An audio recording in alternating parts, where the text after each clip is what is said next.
It is Wednesday, my dudes, and you know what that means. It is time once again to revisit Neptune Park and carry on with the construction of my theme park. And in this episode, we're going to be building another roller coaster. This one is a dive coaster.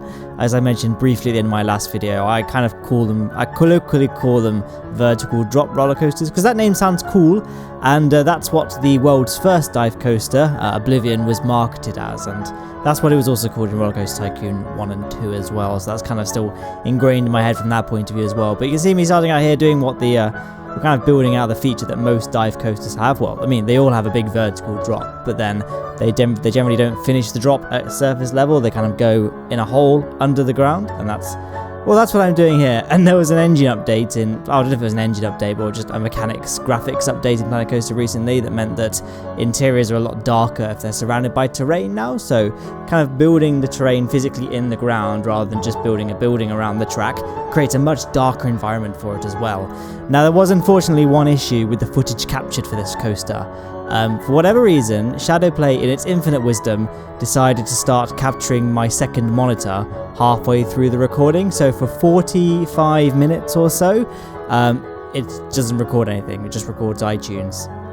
So sorry about that. I mean, most of the roller coaster layout is here. The only thing that's changed, you can see that 0G roll after the first inversion, that goes. I just ended up having a little airtime hill there. And the actual kind of brake run to the station, I changed the shape of that a tiny bit. For the most part, this kind of initial first draft layout, if you will, is pretty much identical to the finished one.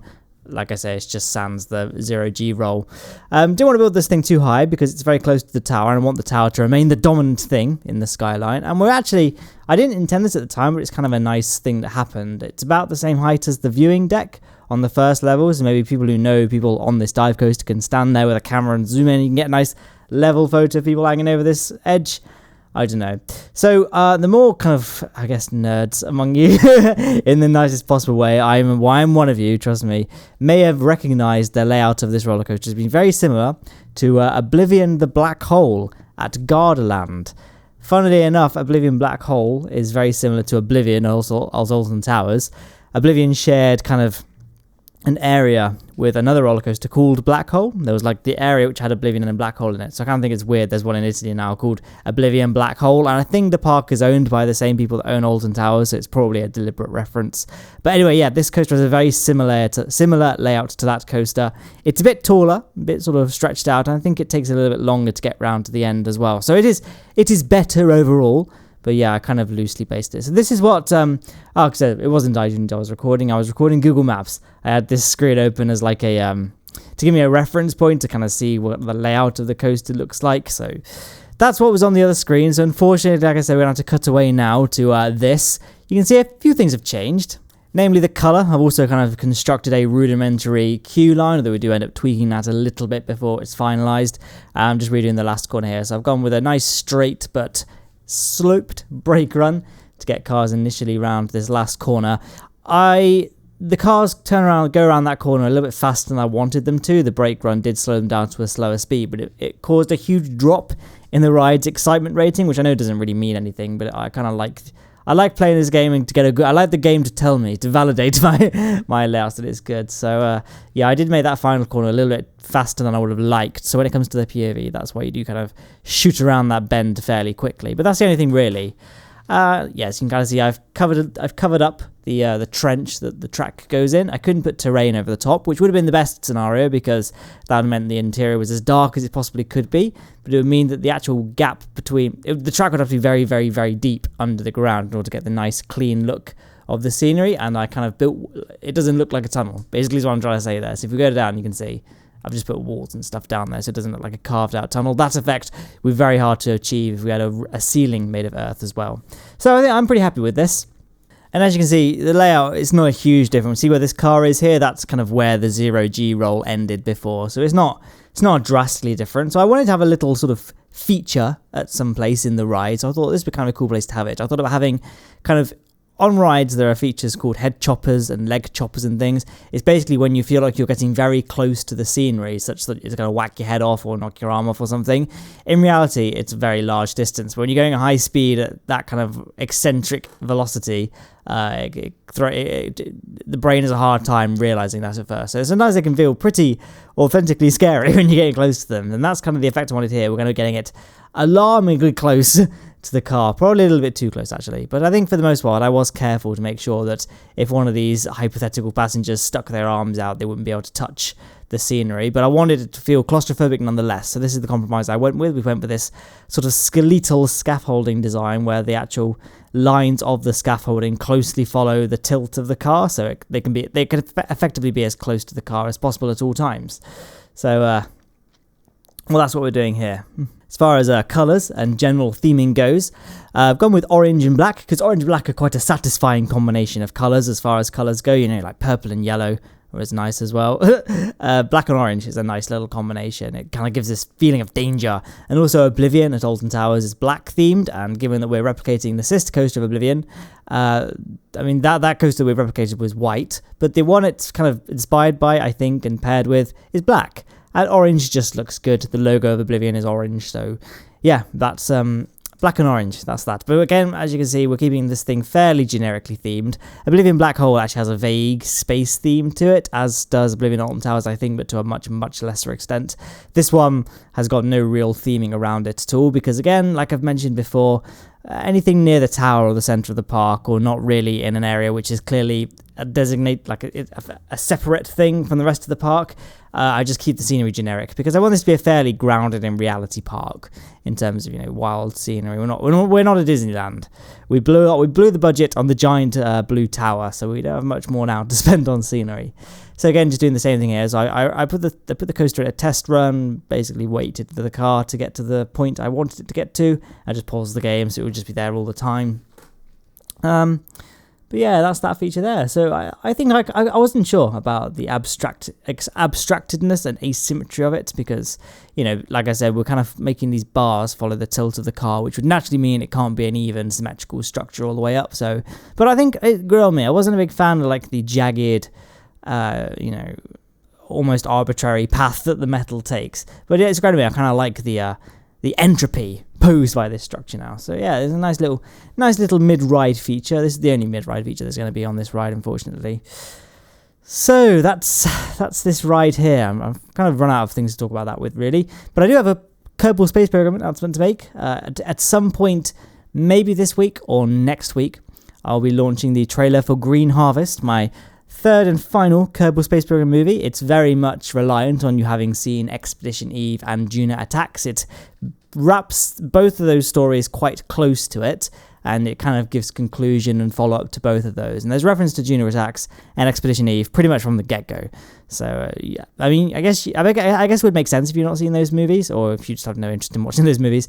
But it would be far easier to follow, and I think more impactful if you were at least sort of familiar with the lore of Juno Attacks and Expedition Eve.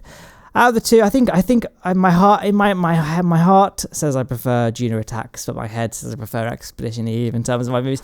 I think Expedition Eve is just the technical aspect of it is much, much better than Juno Attacks, whereas the tongue-in-cheek doesn't take itself seriously at all. Well, neither does Expedition Eve, to be fair. But, you know, the tongue-in-cheek and just cheesiness Juno Attacks. There's something I like about that. So I couldn't choose which is my favourite, but I think Green Harvest could be my favourite of the three so far. Obviously, this is a very biased, non-objective opinion I'm giving off here, but just to give my own sort of thoughts on how it's going so far.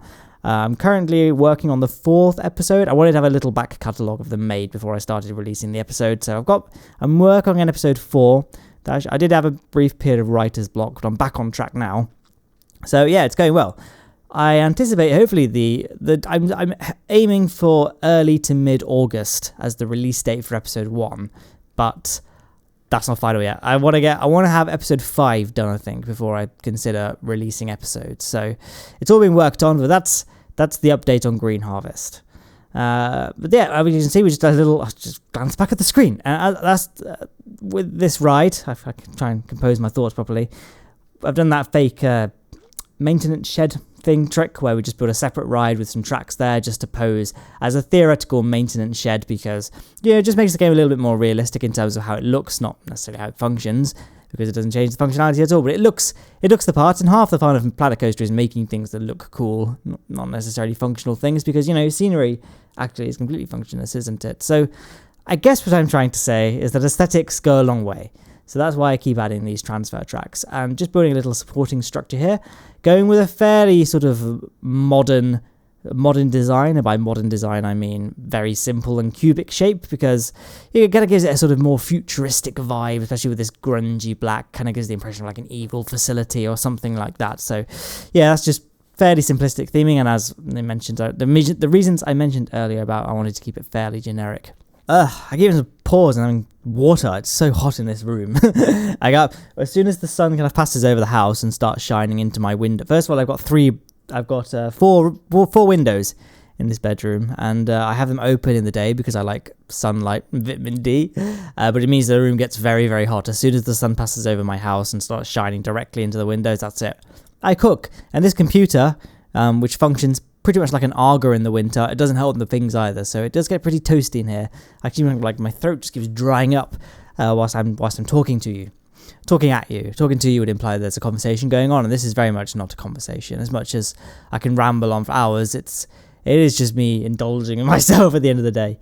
So yeah, thought I'd just update you on the dryness of my throat situation. That's going to be a new thing. That's going to be a new series now, actually. I'm updating people on how thirsty I feel. People can probably spin this into some sort of innuendo or euphemism or something, but those people are just stinky, aren't they? But yes, hot weather makes me thirsty.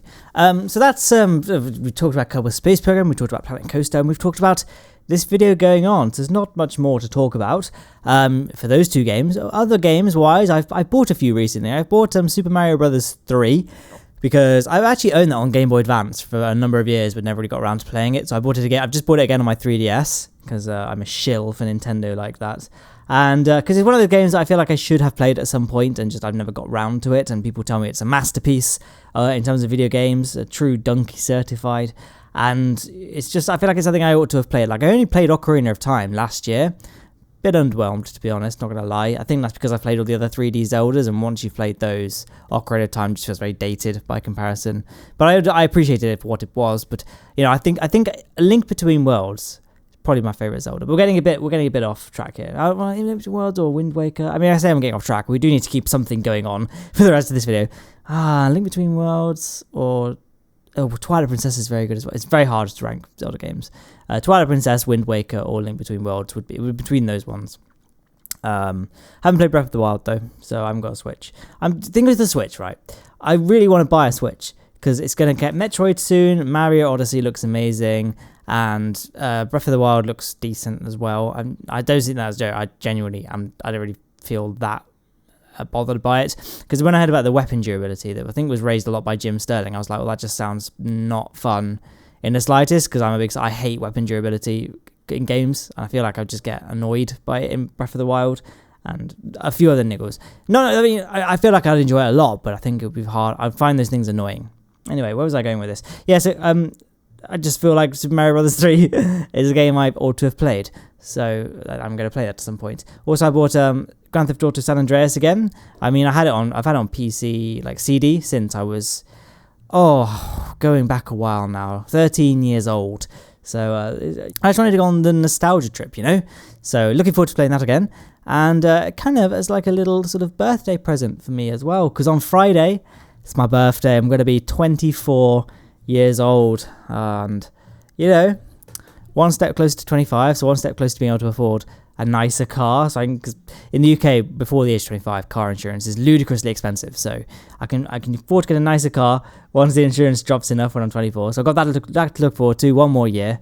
So, but yeah, obviously I'm an adult, so you don't really ask for presents. I'm not like, so when you're a kid, the day before your birthday or the day before Christmas is like the longest day ever, because you had all these things you're going to get. Whereas if I want something, I'm like, oh yeah, I want that, I'll just buy it. So it's kind of, I mean, out of the two, I do prefer the adult way, but it's something it is lost by kind of not having that excitement of running downstairs to see what presents you got and all that. This this commentary got weirdly deep, at least for me. It wasn't really, I mean, on the surface, that was a very shallow and, materialistic conversation. But nonetheless, it seems to be on the little memory trip nonetheless. But this goes back to the thing I was talking about when we got onto the tangent about buying a Switch. One of the reasons I want to buy a Switch, because we've got all those great games coming along, the reason I'm holding off is because I'm waiting for the Switch Pro or the Switch Lite or whatever Nintendo calls it, because every single time they've made a piece of hardware, they've always released an upgraded version of it. Ever since the Game Boy, did the Color have an upgraded version? And the Game Boy Advance did, and obviously every other thing after that did as well.